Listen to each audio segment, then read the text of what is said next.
Hi everyone, welcome to Too Cool for Middle School. My name is Megan and I read 100 books this year. I did not start the year with that goal. I actually was really hoping that I could get to 50.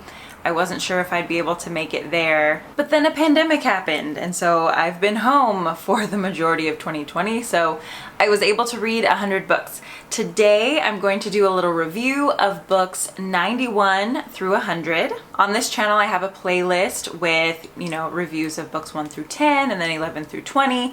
All the way up through 90, and this video is finishing it off. So it's kind of cool that I can look back and see the progression of this year in books. So I have my final 10 right here, and we will go over those in just a second, but I feel like the biggest question that I always get on these videos and on Instagram is just, how do I read so much when my life is probably pretty similar to yours? I'm a full-time teacher, I have a 4-year-old, and there are just other things that I have to get done.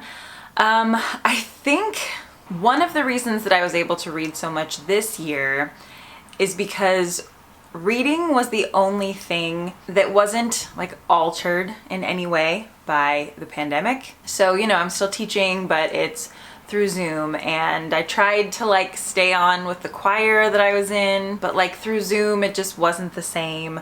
I used to go to the gym, and I tried to kind of figure out a home workout system in a 1-bedroom apartment with a 4-year-old, and that didn't go well. There were many things that just didn't really work out trying to do them from home, and they just frustrated me and I didn't like it. But reading was not one of those things. Reading stayed exactly the same. I just open a book, read it from cover to cover, sit on my couch, got a cup of tea, and it just remained exactly the same. And I think that was one thing that was just very attractive about reading this year. Plus, I just sat here feeling like there was a lot I didn't know, and so it was great to read a lot of nonfiction. And life is also fairly boring, so I also just wanted to be transported into a different reality and read about something else besides, reading the news every day. I wanted to just live in a world that was different from this one. So those conditions just made it a little bit easier to read a lot. I do most of my reading in the evening, when I guess I would normally be at choir practice or at a Bible study or at the gym, or even, I think I just used to go to the store a lot more. I don't like going out at all anymore, so I was just home. I received all of those hours back and just used them for reading. I think for me, Netflix kind of lost its luster pretty quickly. I don't know, that got boring to just watch TV for me. After a full day of teaching on my computer, I just didn't really want to be on it anymore. And then my other vice is always Instagram, but so many of the accounts that I follow are Bookstagram accounts, reading accounts, book accounts. And so even every time I was on Instagram, I was just inspired to read even more. So everything was just kind of pushing me in the direction of reading. The other thing too is that I'm just a really fast reader. I'm sure that there are other people who could spend the same amount of time reading as I do, and I might just read more. I don't know why that is. I think doing grad school work in history just rewired my brain to read really quickly, retain a lot of that information, and then always be ready to just analyze and summarize and talk about that information. Because if you've taken history classes at the undergrad or graduate level, that's all you do. You just read a ton of books, and you have to remember everything, and you have to talk about everything, and you have to have a fresh take on everything. And so I really think that my brain got rewired during grad school, and so I can just do that. The last kind of motivation I think that I had is also that reading just tends to be pretty immediately useful in my real life. So either I'm reading, nonfiction about something that I just really want to know for my own life, or I'm reading a young adult novel that I could possibly use in my classroom as an English teacher, or I could recommend to my students or talk about with them or whatever. Or I'm reading like history books to help make me a better history teacher. So everything that I read, it feels relevant all the time. Going into 2021, I'm actually going to try to limit my reading a little bit more. I feel like I could put my time into other things, because another thing that stays the same even during a pandemic is music. I could play the piano. I could put more time into that and singing. I think the reason that I don't is because it doesn't feel as like immediately relevant or like useful to other areas in my life, but I do feel like I need to branch out a little bit. So, I mean, I'm excited that I read 100. It was a cool challenge to meet. I'll probably never do it again, but it was fun to do for this year, and especially during a year where it's just, I don't know, we all kind of felt unproductive all the time. It was nice to like physically read a book and be done with it and like put it in the stack and see like I finished that one. I don't really read on my Kindle, and I don't really listen to audiobooks. I like physical books. So it was really nice to just like see the fruits of my labor, you know, sitting here. So if you do aspire to read more in 2021, hopefully some of those things help you out a little bit. I aspire to work out a little bit more in 2021 and do more music. Maybe I can cut back on my reading a little bit. So let's go through a review of the last 10 books that I read in 2020. Book number 91 was this one called It's a Whole Spiel, Love, Latkes, and Other Jewish Stories. And it is a collection of stories by 15 or 11, quite a few Jewish authors. And so they all just kind of had their own take on like what it means to come of age as a Jewish teenager or like young adult. Some of the stories had like almost the exact same plot line and the exact same theme. So it would have been kind of nice to like mix it up a little bit more, or even maybe to see a couple of stories from some Jewish people who were Asian or Black. We know that they exist in real life, so it would have been kind of cool to see their stories reflected here, just because there were so many stories. There definitely would have been room for that. But I really liked it overall as like a Gentile. It was cool to read and just get some insight into different traditions and just the different like norms and values and everything of Jewish families. So that was really cool. I definitely recommend it to like high school teachers to have in your classroom. And I think I'm going to be able to pull some of these short stories and use them with my 8th graders. So I'm really happy that I read this one. Book number 92 has the most beautiful cover, I think, of all the books that I read this year. This one is Woven in Moonlight by Isabel Ibanez, and she actually designed the cover as well. And then she used that same font, which I think is like a hand-drawn font, to do all of the chapter titles, which are all in Spanish. So this book has a lot of Spanish mixed in. It's set in like magical Bolivia. So it's young adult fantasy, but it's also based in like 20th century Bolivian history, which I definitely had to Google some of like the main events that were happening in Bolivia at that time. So if you were familiar with those events, then this book would make a lot of sense. And if you weren't, like me, then this kind of like primes you to help you understand what was going on. So this one is really, really cool. It's a cool concept.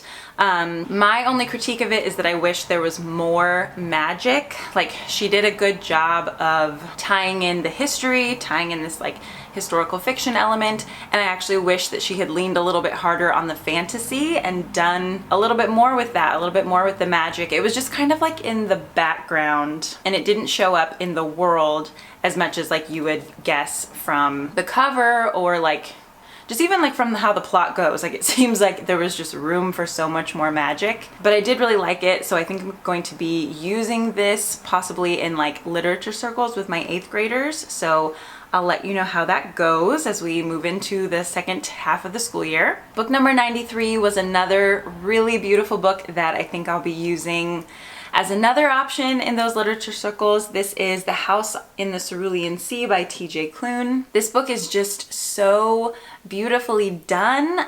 It's about this group of orphans, and they all have like magical powers in some way. Like one is a gnome, one can shapeshift, one is the Antichrist technically. So it kind of seems like it would be dark, but it's like really whimsical, really funny, just really warm. Like you love all of the kids, I guess they are, in this kind of orphanage, and then there's a guy that has to come and like assess and see if this is the best place for them to be. And the themes in this book are like very, very well pulled out. So as older people read this or younger people read this, because it's really, I don't know, I can't tell if it's really supposed to be like young adult fiction. It can be, or, you know, I think adults will definitely appreciate it. It's pretty long. That's the only difficult thing for like younger students reading this. But those themes are just so well done, and there are these really cool examples of like people showing up as allies and people who don't understand the kids and the ways that they try to block them out of the community because of their fear and stuff like that. So I just really, really liked this one. I think it's going to be a classic. I think that this will be in circulation and be in classrooms for a really long time. I read so many like fantastical, magical books in a row. I think that this stack was perfect for like the end of the year and like the holidays and everything. So this book, The Midnight Library by Matt Haig, is another one of those that I think is going to be kind of like The Five People You Meet in Heaven. You know, one of those that everybody reads, that everybody like gifts to each other for Christmas or a graduation, maybe a graduation. Yeah, I think this would be a good graduation book. And it just kind of like reframes how you think about the way that your life could have gone. So like if you have regrets or wonder how your life would have been different if you had just like made a different choice at this point, how would your life be different today? And so the character in this book gets to do that. She gets to see what would have happened if she had made these different choices, if she had stuck with swimming, if she had stuck with music, if she had stayed in this relationship, how would her life be different? And it deals with depression and suicide and, you know, feeling like your life doesn't matter or that, you know, you don't make a difference in the world, but it does it in such like a tender way. So not everything in this book is meant to be taken literally. Like a lot of it is, it's almost like hyperbolic. Like, you know, she tries out these different options for her life and they're very like extreme, but it's all just leading towards this theme of kind of like, you know, no matter how successful you could have been or how rich you could have been or how famous you could have been, that might not have made you any more happy than you are now. It's all about the relationships, you know, and the people that you love and that love you. And I haven't read any of Matt Haig's other books, but I know he has quite a few, so I'm excited to pick up some more. The next book was Tune It Out by Jamie Sumner, and earlier this year I read Roll With It, and I was pleasantly surprised by that one. I thought it was going to be a little bit cheesy, but it wasn't. And then this one was just as good as Roll With It. It's not a sequel, it's just a different story, but Jamie Sumner kind of handles it in the same way. So this girl, Lou, she's a very good singer. She also has like a sensory processing disorder where it's just hard for her to, like, she doesn't like light touches or loud noises, things like that. And she's also been raised by her single mom in a pretty unstable way. She's really had to fend for herself. And so she actually ends up living with her aunt and uncle and, you know, just like being thrown into this new life, and she has to adjust. And that's especially difficult for her because not everybody understands like the things that make her really anxious and upset. So it was really cool to just read a book through the eyes of a character like that. And I also really love all the other characters in the book. I love her friend Well. He was probably my favorite, and she kind of falls in with like the theater kids, and they're doing Into the Woods, and so it was just like really fun to read about like their drama class and all of that. So I definitely recommend this one. It's really good for like middle grades. It'll be living in my classroom for sure, and I can't wait for my students to read it. Since I've been reading so many books, I have been trying to like branch out a little bit and read, you know, different genres, different like levels of books. So this one I think is fairly old. Like a lot of people said that they read it as a kid. Oh, okay, let's say 2000. Okay, yeah, I guess 20 years old is old. I'm like, oh, that's really new. But okay, anyway, so this one is at like a level that I'm not very familiar with. So it's like a chapter book, but I think it's meant to be like read aloud to younger students. So a lot of third grade teachers said that they use this one for like a read aloud. So I feel like that's like a whole different genre. Like it's not a third grade book that a third grader would be reading themselves, but a third grade book that an adult would read to them. So I'm just trying to like familiarize myself with all these different purposes for books, you know. So this is written by somebody who grew up in Alaska and then also like was a school teacher in Alaska. So it's not really autobiographical, but I'm sure she pulled from her own life experiences. It's about like a British lady who has taught in Alaska for a long time, and then she goes to this like really rural area and teaches in like a one-room schoolhouse with just a group of kids that are all kind of at different levels. She brings in this like giant map and stuff to draw with and different books to read. And I think we all kind of like cringe now at these, you know, stories of like some white lady who comes in and like rescues the whole town and like inspires all the kids and changes their lives. But I didn't really feel like that's what this was. The teacher was pretty just like unassuming. Like she'd kind of been there, done that. Like she's lived in Alaska for a long time. This is just her life as well, and she just, you know, kind of goes along with what the students need and what the community does. I don't think she really tries to like change a lot about the community, but it was really cool for me, just like as an adult, to read more about like the legacy of mining in Alaska and how indigenous people were impacted when American, mostly miners, you know, started heading up there and messing everything up. And it was just kind of cool to learn about like the traditional ways that they do things, like make boots and homes and food and go fishing. My aunt has lived in like rural Alaska for years and years and years. I've actually never gone up there to visit her. I need to one of these days, but there are just things that work in Alaska. Like it's such a harsh climate and environment. Like you have to do the things that work and grow the things that grow and fish the things that are there and eat what you can. And so like even if you wanted to come in and colonize, like you kind of just have to adapt to the way that things are done, because there are only a few ways to do things. So I thought it was cool to read about that. And yeah, I like this one. I think it would be interesting for like new teachers or people in a credential program or something to read this book and then just like discuss what are the effective or ineffective or damaging or helpful things that, you know, Miss Agnes does in the school. So I just thought it was, as an adult reading it, I thought it was interesting. This next book was one of my favorites of the entire year. This is Being Human, an unrepentant memoir of a disability rights activist. It's Judith Human's story. You might have heard of her in the documentary Crip Camp that's on Netflix. So I watched that like in the spring, I think. And then I really wanted to know more about Judy Heumann, and I was like looking for books about her and there weren't any, but then this came out really recently. It starts off so strong. Her parents were children during the Holocaust, so they lived through a time when anybody with a disability was taken away and dealt with, done away with.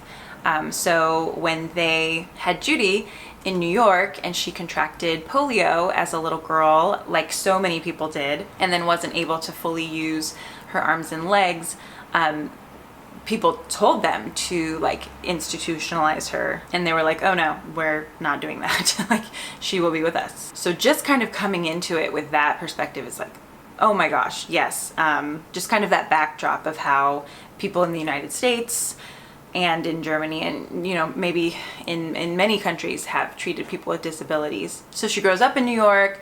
She wants to be a teacher. She faces all of these barriers to becoming a teacher. She gets really involved in politics and is really effective and really like sought after in politics. And what you come to realize by the end of the book, maybe like the middle of the book, the beginning of the book, is that like we can't really even call ourselves activists or even like frame the right type of plans for progress without not only considering people with disabilities, but involving them, hiring them, having them lead. I think one of the things that you also realize by the end is that, like, you know, because you kind of think like, okay, what can I do to be a solution here, you know, to not perpetuate all of the discrimination that they have faced. And like, it's just let them do it. Give them the power, give them the jobs. If you want accessible buildings in cities, hire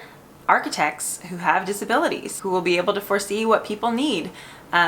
You just start to realize that, like, as a non-disabled person, you will never be able to, like, conceptualize what they need. You're not going to be able to think ahead. You just have to listen to what they're asking for and be willing for them to have the power and the money and the resources and the influence to do all of those things.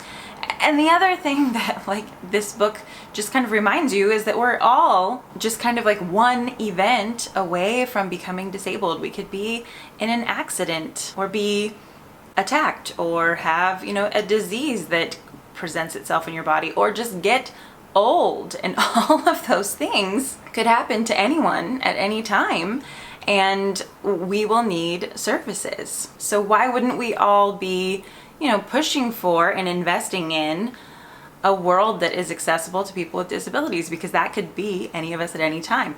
The other thing that was really interesting was that all of this is taking place in, like, the 70s, as Vietnam War vets are coming back, missing an arm, missing a leg, you know, wheelchair bound. And so there's a huge rise in the number of people who are disabled because of this war. And it was just interesting to see that link between, like, you know, war protests and then also kind of leading into this disability rights movement that comes, you know, kind of on the heels of the civil rights movement. And they're like, hey, we need these legal protections as well. Don't leave us out. So I just loved this one. It was one of my absolute favorites of the entire year. Another great book was Dear Justice. This is the new one from Nick Stone, and it's kind of a sequel to Dear Martin. So in this book, we are seeing things through Kwan's perspective. He's in a juvenile detention facility. He's writing to Justice, who is in his first year of college. One kind of interesting thing about this book is that,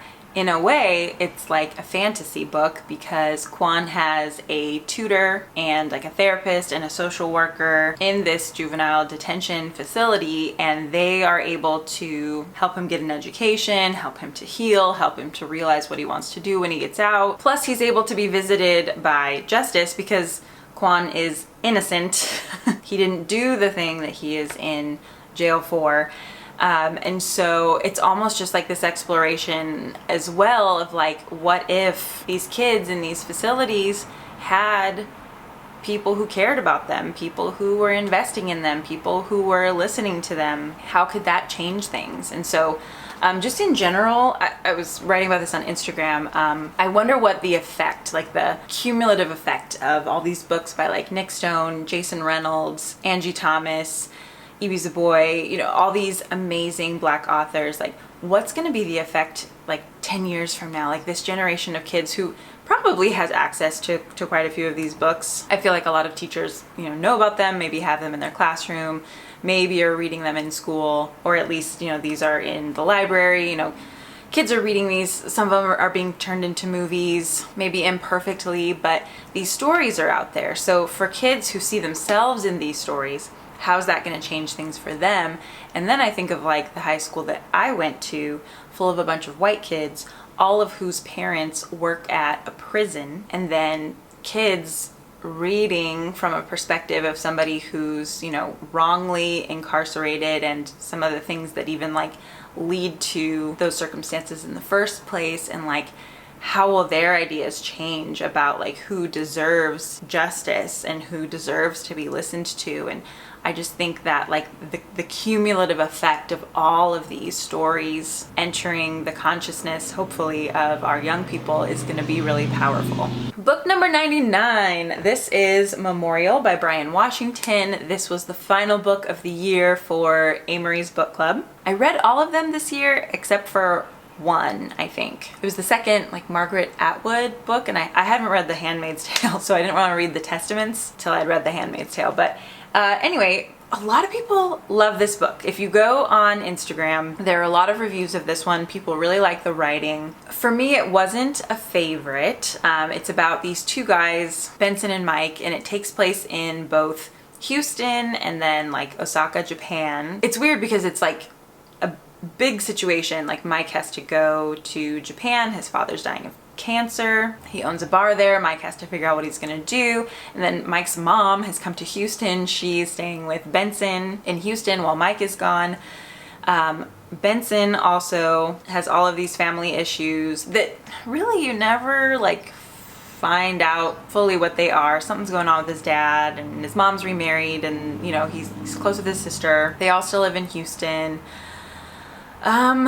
All of the dialogue is very like terse and short and smart and just like comebacks. Nobody ever says what they need to say. This is another book, I feel like I've read so many this year, where they don't use quotation marks for dialogue. Like, are we moving towards that? Because I don't like it. For me, it's hard to follow. I don't understand like the creative choice of doing that. If anybody has any insight into that, let me know, because was it Long Bright River? She did that as well, and I just don't like it. So this book wasn't for me just because like there's a lot of tension in it, not a lot of movement. It's very like stressful. So it just wasn't like as enjoyable for me to read, but like clearly Brian Washington's really talented, and maybe I'll have to read Lot and see if I like that one a little bit better. But a lot of people like this book, so don't let my lukewarmness about it like deter you from picking it up if you think it's something that you would like. Book number 100, I finally made it. I don't know why I chose such a long book for book 100, but I just wanted to kind of like end with a bang. Also, I had read An Absolutely Remarkable Thing. That's book 1.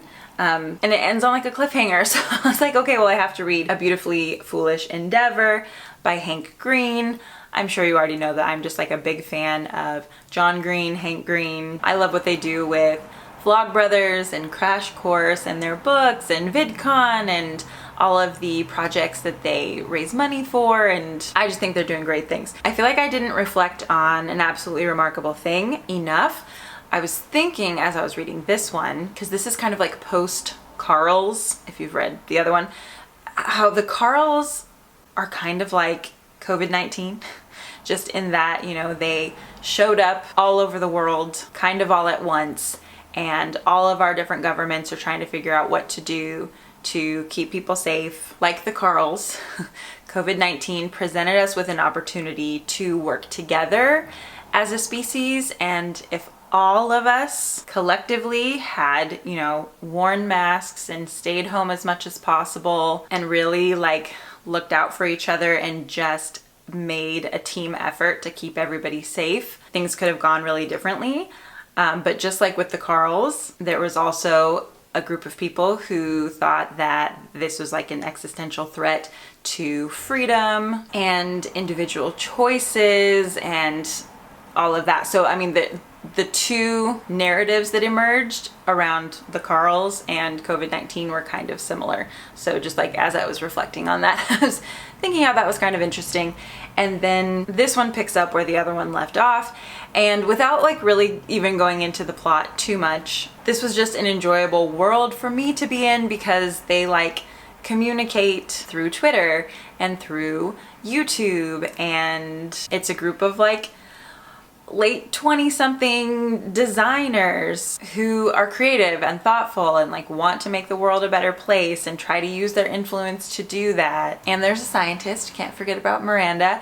And so, you know, of course I just like this little like misfit group of people. So this is kind of like a sort of a sci-fi dystopian fantasy-ish novel for like not so much young adults, but like 20-something, 30-something. So John Green writes a little bit more for like the teen audience. I think Hank Green's books are a little bit more for like 20-something, 30-something audience. I mean, anybody could read them, but that's just like, you know, I just really connected with a lot of the themes and the questions that are brought up in both of these books. Stuff that I think about a lot, and then, you know, as Hank Green takes it into like Altus, you know, that just takes it to the logical conclusion of like, you know, what could we do with like social media and VR technology if we were all connected and all of that stuff. So he just wrestles with a lot of interesting questions. So that's it. That is all 100.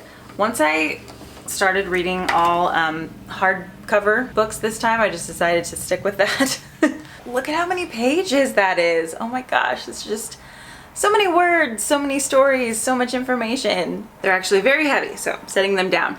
I will be doing a best of 2020 for my next video. I think I need to do a bunch of like roundup videos, you know, like best young adult novels, best historical fiction novels, best books for teachers, like all that kind of stuff. I think I need to do more like themed topical videos rather than just like documenting what I read. So I documented for a year.